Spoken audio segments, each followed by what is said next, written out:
Bonjour à tous, dans cette vidéo nous allons voir le Puppet Tool dans After Effects. Donc vous voyez ici dans ma scène, j'ai déjà préparé un petit personnage que j'ai pris le temps de créer.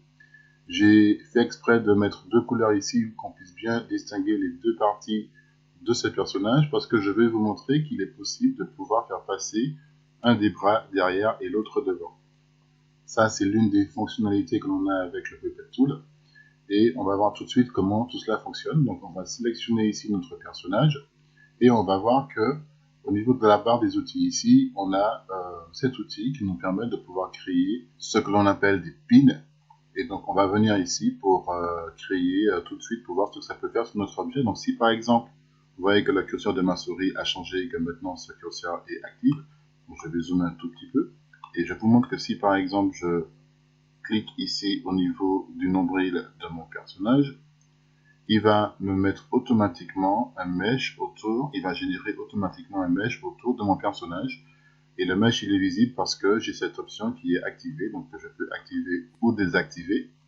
Et ici, je vois que je peux gérer l'expansion de mon mesh autour de mon personnage. Alors ça, c'est une option que l'on peut générer, surtout lorsque l'on importe des images PNG dans After Effects, parce que des fois, vous pouvez avoir des petits soucis au niveau du bord de votre image. Donc la solution consistera à étendre ici cette valeur. Je vais revenir à toi par défaut, parce que je pense que ça marchera avec ce personnage. Et ensuite, on peut gérer la densité du mesh qui a été générée pour nous automatiquement. Plus elle est dense, plus les déformations seront parfaites. Et effectivement, plus elle est dense, plus ça va prendre du temps aussi à être traité en termes de rendu et de calcul. Donc si maintenant je prends cet outil, l'outil de sélection ici, je vois que le Puppet Pin est toujours présent ici. On va aller voir ce qui se passe au niveau de notre layer ici. On voit que l'effet Puppet Tool arrive ici dans un attribut effet. Et on voit qu'on a le Puppet qui a été créé ici. Je vais augmenter un tout petit peu ma fenêtre pour qu'on puisse bien voir tout ce qui se passe ici. Et on peut voir qu'on a ici, dans la catégorie Mesh, les paramètres que l'on avait avant ici, quand on a créé notre personnage.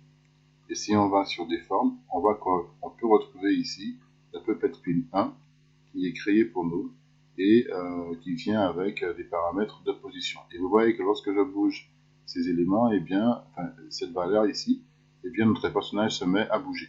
Alors vous noterez que malheureusement, une fois que le pin a été créé ici, on ne peut plus le déplacer, c'est-à-dire qu'on ne peut plus éditer sa position, c'est définitif.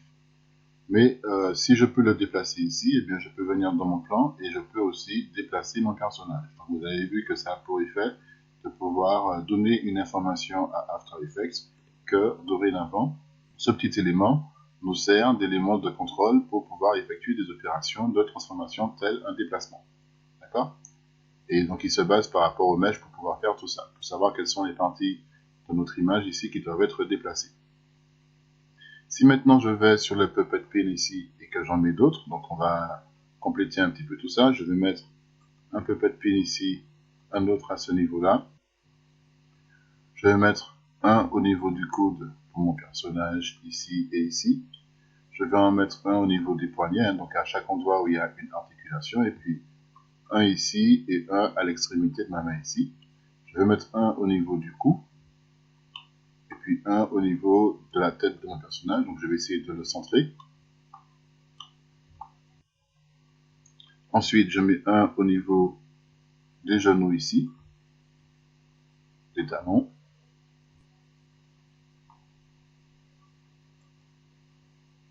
Et au niveau de mes orteils ici. Donc je vais dézoomer un tout petit peu. Là, je pense que j'ai mis suffisamment de points de contrôle. Et pour chaque point de contrôle que j'ai créé ici, hein, ben, vous avez vu qu'on a dans la catégorie des formes tous les pins qui ont été créés ici, tous les puppet pins qui ont été créés ici. Donc on peut les sélectionner à la main en faisant un clic gauche. Vous avez vu que le rond devient un tout petit peu plus gros pour vous signifier que cet élément peut être sélectionné. Et on peut les sélectionner aussi à ce niveau-là. Alors je ne sais pas si vous avez vu, mais quand on a créé ici nos Puppet Pins, on a des clés qui ont automatiquement été créées pour nous. Ça veut dire que si jamais je viens sur le calque ici et que j'appuie sur U, on a accès ici à toutes les clés qui ont été automatiquement créées pour nous.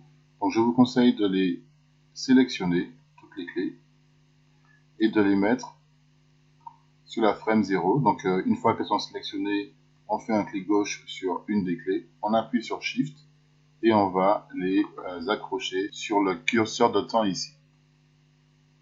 De cette façon, si jamais je veux sélectionner cette partie-là, eh bien non, si je prends par exemple ici la tête, d'accord, eh bien je peux bouger ici ma tête et vous voyez que j'ai automatiquement une animation qui va se faire au niveau de ma tête ici. Si je veux, je peux renommer aussi cet élément, d'accord. Donc là, on voit que ça me permet d'animer mon personnage automatiquement.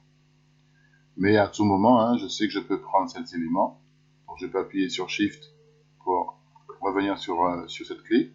Et avec cet élément sélectionné, si jamais je trouve que la position de ma tête ne me convient pas, eh bien, je peux sélectionner cette clé, faire un CTRL-C et un CTRL-V, et du coup, je réinitialise la position de ma tête à tout moment. Ok? Donc maintenant, on va changer la position de notre personnage. On va voir comment on peut le déformer.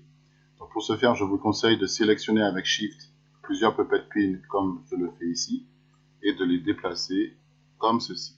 Donc là, si je viens à ce niveau-là, voilà, comme ça, on voit que la façon dont le bras se déforme n'est pas vraiment correct. Donc c'est à vous aussi de bien faire attention, de bien garder les proportions, d'accord? Donc là, j'estime qu'il devrait arriver à peu près à ce niveau-là. C'est vrai que mon personnage, il a des bras qui sont très très longs, hein, mais bon, dans l'idée, il faut vraiment faire attention de bien déplacer votre personnage comme il faut.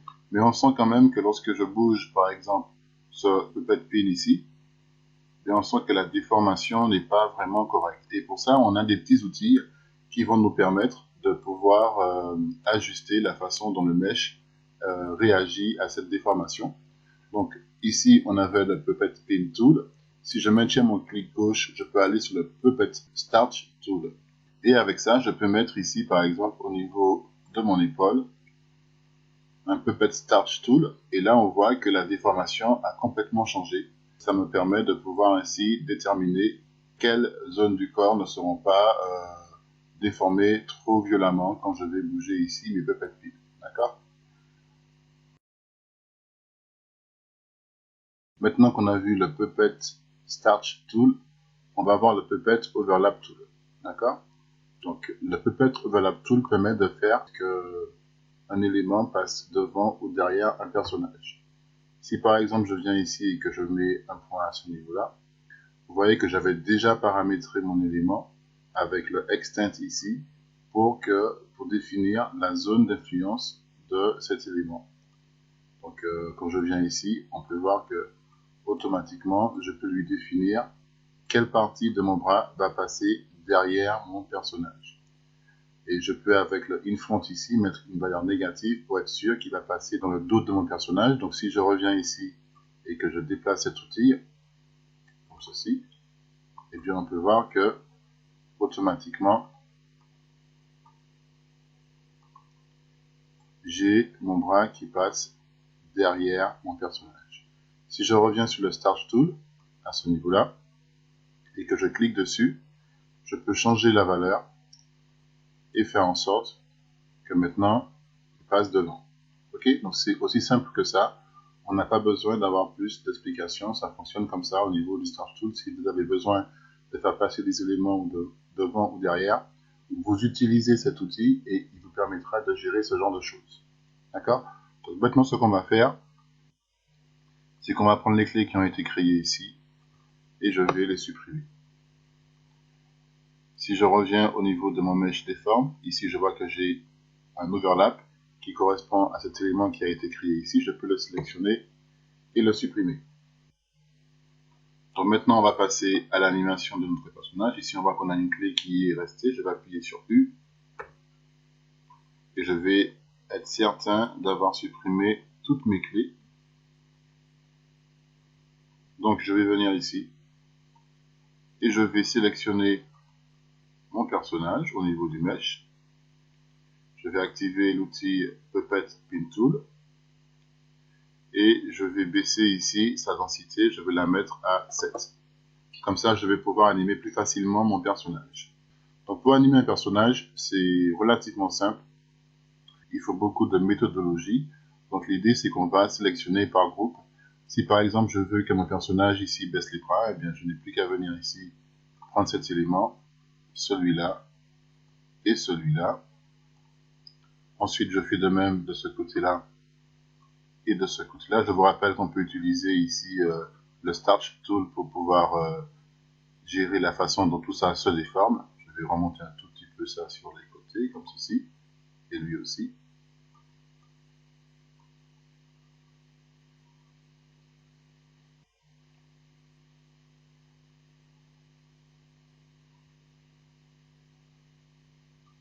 Et lui aussi.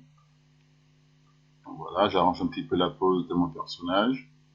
Et on voit que, a priori, on va le remettre comme ça, on a créé une nouvelle pose. Je vous conseille de venir ici, de sélectionner toutes vos clés. On va revenir à ce niveau-là. On va dupliquer cette pose, comme ceci. Ensuite, je vais aller un peu plus loin. Je vais essayer de garder à chaque fois le même écart. Hein. Et je vais lui demander maintenant d'avoir une autre position. Donc, l'idée, c'est que il va se mettre de ce côté-là. Donc, la jambe va être comme ça. Il va se poser sur une jambe. Hein. Ici, on va mettre la main ici. Celle-ci va se poser à ce niveau-là. Il va être comme ça. Le buste, alors je peux prendre avec Shift ces éléments-là et la tête et venir positionner mon personnage ici. Ça, on va mettre ça ici. Voilà, ça à ce niveau-là et ça comme ça. Donc là, il est en train de nous montrer quelque chose. On va pencher la tête comme ceci. Et on va accentuer la pose. Donc on a notre personnage qui fait ça. Si j'appuie sur 0, il fait ça. Hop. Hop. Je peux venir à peu près à ce niveau-là, prendre les clés. Alors, il faut que je les prenne toutes. Avec Shift, je prends la dernière. CTRL-C, CTRL-V. Et il revient à une position intermédiaire. Donc en gros, ça fait tac, tac. Ça fait ça. Il retient. Ah oui. Je vais copier la position à ce niveau-là. Donc il fait ça. Tac, tac, tac. Et il revient. Ok? Donc, voilà comment on fait pour animer un personnage avec les clés. Donc vous avez vu, plus vous avez des Puppet Pin Tool, plus ça va être compliqué à gérer. Je vais sélectionner ici toutes ces clés et je vais les supprimer. Et je vais vous montrer une dernière façon d'animer qui est peut-être la plus évidente, parce qu'on n'aura pas vraiment besoin de gérer les clés comme on a fait précédemment. On va faire ce que l'on appelle de la motion capture. Et vous allez voir que ça va être beaucoup plus rapide. Et le principe est très très simple à mettre en place. L'idée, c'est qu'on va sélectionner ici ce Puppet Pin. Et quand je vais appuyer sur CTRL, vous allez voir que le curseur de la souris va changer. Et on a un petit chronomètre qui se met juste en dessous de notre curseur. Pour nous indiquer que là, on va rentrer en mode motion capture. Donc After Effects va enregistrer les mouvements de ma souris pour ensuite créer des clés d'animation automatiquement sur ce Puppet Pin qui a été sélectionné. Je vous montre comment ça fonctionne. Une fois que je clique, eh bien vous voyez qu'on a un petit personnage qui se met à bouger en fonction des mouvements de ma souris. Et donc, à partir du moment où j'avais tout lâché, hop, l'animation s'arrête. Et vous voyez que là, j'ai des clés qui ont été tracées, qui ont été créées automatiquement pour moi. Donc, si j'avais en bas, on voit toutes les clés qui ont été générées pour moi automatiquement. Ça veut dire que si je viens au tout début et que j'appuie sur 0 du pavé numérique, normalement, on devrait voir notre personnage en train de bouger. Alors, grâce à ça, j'appuie sur 0 pour arrêter l'animation, Shift pour arriver à la deuxième clé ici. Je peux maintenant venir sélectionner ces éléments-là avec Shift. Alors, je fais attention de ne pas bouger mes éléments comme je le fais en ce moment, CTRL Z, lors de la sélection. Hein, c'est assez sensible. Voilà. Hop. prends ça, CTRL Z, et je prends ça aussi. Et idem, je peux appuyer sur CTRL, me mettre sur n'importe quel puppet pin ici. Je vais venir ici, et là, je peux changer l'animation, et on va avoir un mouvement qui sera totalement différent de ce qui a été fait ici. Voilà. Vous voyez un petit peu comment ça fonctionne. Donc c'est à vous de savoir comment vous voulez utiliser cet élément. Je peux faire stop. Donc il me crée automatiquement les clés. Et si je viens ici et que j'appuie sur 0, on a un mouvement qui est un peu bizarre. Donc vous pouvez après gérer les clés, les supprimer, arranger, animer par petites portions de temps. C'est comme vous voulez, mais sachez que vous pouvez faire de la motion capture. Alors pas uniquement dans le cadre de ce type de personnage, mais aussi pour animer du texte ou autre chose avec votre souris. D'accord? Donc si j'appuie maintenant sur 0, hop, on peut voir que le personnage a été animé avec de la motion capture. Ok? Donc c'est tout ce qu'il fallait savoir sur l'outil Puppet Tool dans After Effects.